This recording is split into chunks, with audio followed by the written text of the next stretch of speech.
விருதுநகர் மாவட்டம் கிருஷ்ணன் கோவிலில் கல்வி பணியில் கடந்த 34 ஆண்டுகளாக சிறப்பாக சேவையாற்றி வரும் VPMM கல்வி நிறுவனங்கள், கலை மற்றும் அறிவியல் கல்லூரி, பொறியியல் கல்லூரி, நர்சிங் கல்லூரி, கல்வியியல் கல்லூரி உள்ளிட்ட பல்வேறு கல்வி நிறுவனங்கள் ஒரே வளாகத்தில்.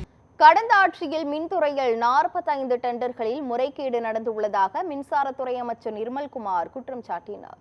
சட்டப்பேரவையில் மின்சாரத்துறை மானிய கோரிக்கை விவாதம் மீது பதிலளித்து பேசிய அமைச்சர் நிர்மல்குமார்,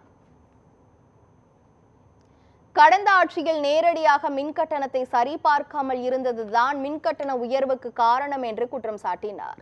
புகார் தெரிவிக்கப்பட்ட 3,70,000 மின் இணைப்புகளை மாற்றி வருகிறோம் என்றும் குறிப்பிட்டார். நம்மளுடைய மின்சார வாரியத்தில் நடக்கும் அனைத்து லீக்கேஜ்களையும் கண்ட்ரோல் பண்ணுறதுக்காக 3 tier டெண்டர் பாலிசி கமிட்டிஸ் உருவாக்கப்பட்டுள்ளது. 67 ஸ்டாக் வெரிஃபிகேஷன் கமிட்டிஸ், அதாவது இதுவரைக்கும் என்னென்ன ஸ்டாக் இருக்குன்னு வெரிஃபை பண்ணுறதுக்காக 67 ஸ்டாக் வெரிஃபிகேஷன் கமிட்டிஸ் அமைத்து அதெல்லாம் ஸ்டாக் வெரிஃபிகேஷன் பணியும் நடைபெற்று வருகிறது. ஆன்லைன் கிரீன் எனர்ஜி போர்ட்டல், அதாவது நம்மளுடைய ரெனியூபிள் எனர்ஜியான விண்டு மற்றும் சோலார்களை நம்ம ஆன்லைனில் இது முன்னாடி எல்லாமே மேனுவலாக பெறப்பட்டு வந்தது. இப்போ ஆன்லைன் மூலமாக பெறுவதற்கான நடவடிக்கை எடுக்கப்பட்டுள்ளது. அதனால் கடந்த 3 மாதங்களாக ஆன்லைன் பணிகள், ஆன்லைனில் விண்ணப்பங்களை பெற்று ஆன்லைன் மூலமாக சீரான எந்தவித ஒளிவு மறைவும் இல்லாமல் முழு டிரான்ஸ்பரண்டாக முழுமையாக நேரடியாக அவர்களே விண்ணப்பித்து அவர்களுக்கு தேவையான அனைத்தையும் செய்து கொடுப்பதற்காக ஆன்லைன் போர்ட்டல் இப்பொழுது தயாரிக்கும் பணிகள் நடைபெற்று வருகிறது. விரைவாக ஒரு சில வாரங்களில் அதுவும் முதல்வரின் ஒப்புதலின் பேரில் அதுவும் வெளியிடப்படும். எலக்ட்ரிக்கல் எனர்ஜி செக்டார் தொழில்நுட்ப ஆராய்ச்சிக்காக நமது ஐஐடியுடன் சேர்ந்து, ஏன்னா நமக்கு இவ்வளோ பெரிய மின்சார வாரியம் இருக்கும் பொழுது அதுக்கு ஒரு R&D சென்டரில், ஏன்னால் இப்போ சொல்கிறப்போ நிறைய பேர் சொன்னாங்க மீட்டர் பாக்ஸ் புதிய மீட்டர் வருது, இல்லை புதிய தொழில்நுட்பம் வருதுன்னு. ஸோ இதெல்லாம் வேலிடேட் பண்ணுறதுக்கான ஒரு R&D டீமில் இவ்வளோ பெரிய டெக்னிக்கல் ஒரு கார்பரேஷனில் அதற்காக ஐஐடியுடன் இணைந்து ஒரு புரிந்துணர்வு ஒப்பந்தம், ஐஐடியுடன் இணைந்து ஒரு R&D டீம் உருவாக்கப்பட்டு சந்தையில் உள்ள புது டெக்னாலஜிகள் எல்லாத்தோடைய அசஸ்மெண்ட்டையும் செய்வதற்கான பணிகள் கடந்த 2 மாதங்களாக நடைபெற்று வருகிறது.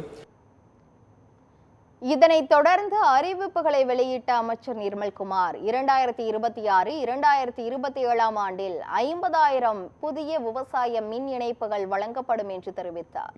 ஆரம்ப பணிகளை உடனடியாக மேற்கொள்ளும் வகையில் 10,000 காலி பணியிடங்களை 5 வருடங்களுக்கு ஒப்பந்த முறையில் நிரப்பப்படும் என்றும் கூறினார். 129 கோடி செலவில் துணை மின் நிலையங்கள் மின்மாற்றிகளின் திறன் உயர்த்தப்படும் என்றும் கூறினார். 2025 முதல் 2030 வரையிலான காலகட்டத்தில் ஓய்வு பெறுவோர்களால் ஏற்படும் காலி பணியிடங்களை உரிய முறையில் நிரப்புவதற்காக ஆனுவல் ரெக்ரூட்மெண்ட் சார்ட் என்ற ஆனுவல் ப்ரொமோஷன் சார்ட் மற்றும் ஆனுவல் ப்ரொமோஷன் சார்ட் வெளியிடுவது உள்ளிட்ட திட்டங்களை தொடங்கியுள்ளோம். மின்சாரத்துறையில் மனிதவள பற்றாக்குறையை போக்கி சிறந்த சேவையை வழங்க இந்த அரசு தொடர்ந்து பல்வேறு நடவடிக்கைகள் எடுத்து வருகிறது. மாண்புமிகு பேரவைத் தலைவர் அவர்களே, 2021 மின் நுகர்வோர் எண்ணிக்கை 308.53 லட்சம். ஆனால் தற்பொழுது 2026 351.73 லட்சமாக உயர்ந்துள்ளது.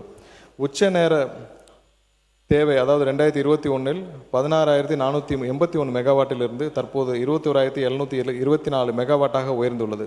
நமது வெற்றி கழக அரசு இந்த பணிகளை தாமதப்படுத்தப் போவதும் இல்லை, உடனே செயலில் இறங்கியுள்ளோம். குறிப்பாக safety relay, transformers, breakers, communication systems மற்றும் டிரான்ஸ்மிஷன் லைன் சேஃப்டி ஆகியவற்றை முன்னுரிமை அளிக்கப்படும். பழைய கட்டமைப்பை சுமையாக வைத்திருக்காமல் பாதுகாப்பானதாகவும் மற்றும் நவீன மின் கட்டமைப்பாக மாற்றுவதே நமது அரசின் நோக்கம்.